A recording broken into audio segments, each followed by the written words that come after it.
Hi everyone, welcome back to story time. Jack and I wanted to read you guys a cool new book today.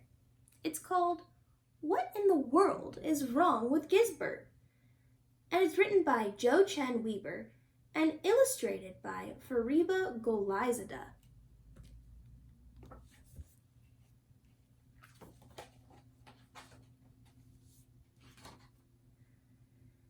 Gisbert was a tall, young giraffe. He was tall enough to do everything a giraffe might want to do. He watched TV.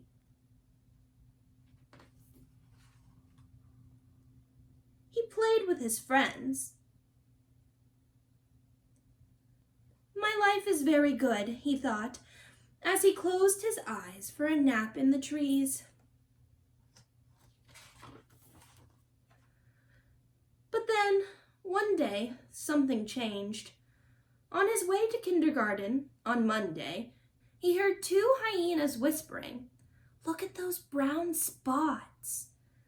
They laughed and exclaimed, "They are all over him. That looks funny." Suddenly, Gisbert felt something strange happen. He was shrinking, a whole 2 inches. No one else could see it, but he could. In music class on Tuesday, he was learning a new marching song on the trumpet. He had some trouble with the song and messed up a few of the notes. All the others dropped their instruments and covered their ears. "Oh boy, that sounds awful," said the hippo. Gisbert felt it clearly. He was shrinking again, a whole 6 inches. No one else could see it, but he could. "Are you all right?" asked his parents that evening. "I'm fine," he said, but inside he thought, "I don't know what's going on."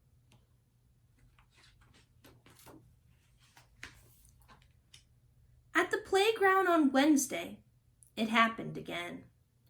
2 giggling ostriches raced past him and shouted, "Move along, beanpole!" Gisbert felt it clearly. He was shrinking again. A whole 10 inches. No one else could see it, but he could. That night, he stood in front of the mirror. The shrinking seemed to be unstoppable. His parents noticed that he wasn't feeling well. "What has upset you?" they asked, worried. "I'm fine," he said, but inside he thought, "I don't know what's going on." In gym class on Thursday, he tried to hang from the climbing pole for the first time in his life. It took all his courage to try. He stood on the gym mat, concentrating, when he heard the apes whisper, "He'd better not try. Giraffes can't do that. He'll fall." Gisbert felt it clearly. He was shrinking again. A foot this time. No one else could see it, but he could. "Is there something we can help you with?" his parents asked him that evening. "I'm fine," he said, but inside he thought, "I don't know what's going on." At the swimming pool on Friday, things didn't go any better. Gisbert really wanted to try the new slide, but everything went wrong. He was so tall, he got stuck on one of the curbs. "Watch out, blockhead!" the lion shouted. Everyone laughed. It was quite some time before somebody could rescue him. Gisbert felt it clearly. He was shrinking again. 2 whole feet! No one else could see it, but he could. "Are you still not feeling better, Gisbert?" asked his parents that evening. He could tell they were concerned. "I'm fine," he said, but inside he thought, "I don't know what's going on."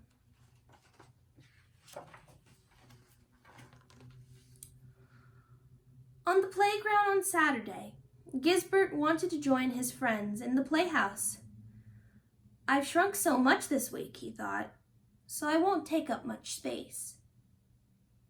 But the other said, "You don't fit in here, Gisbert." Gisbert felt it clearly. He was shrinking again. 2 more feet! No one else could see it, but he could. "We are very worried about you, Gisbert," said his parents that evening. Gisbert crept under the sofa. "I'm fine," he said, but inside he thought, "I don't know what's going on." On Sunday, he felt so sad and so small. Nothing seemed to be much fun to him anymore. Gisbert stayed home from school the whole next week. His mother hugged him, and his father tickled him between the horns. But nothing seemed to cheer him up. Then one day, his friends left a small present on his doorstep. "Come back to school," the note read. "We miss you." Slowly, he started feeling better. That night, when his parents asked if he was okay, he said, "Now I know what's going on." Gisbert told his parents everything that had happened. "Their words made me feel like I was shrinking," he said. "And the smaller I got, the worse I felt. But it's not bad to be tall or small. Meerkats are small, so are mice and ants. But I felt so weak and sad."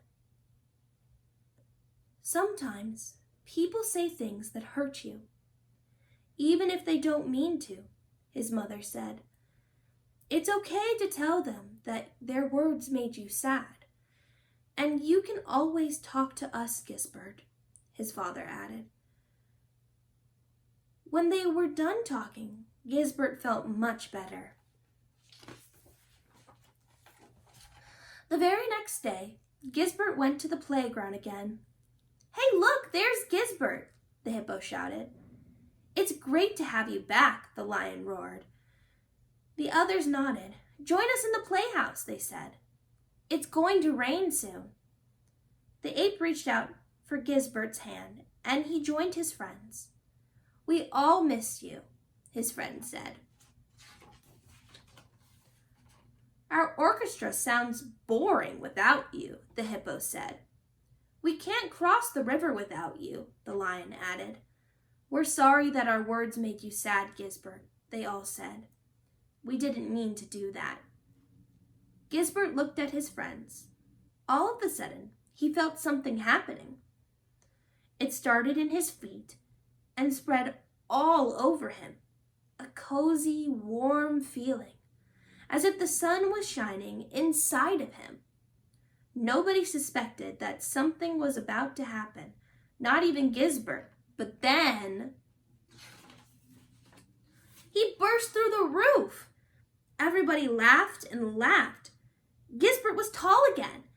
He'd grown a whole 6 feet in half a second, and everybody could see.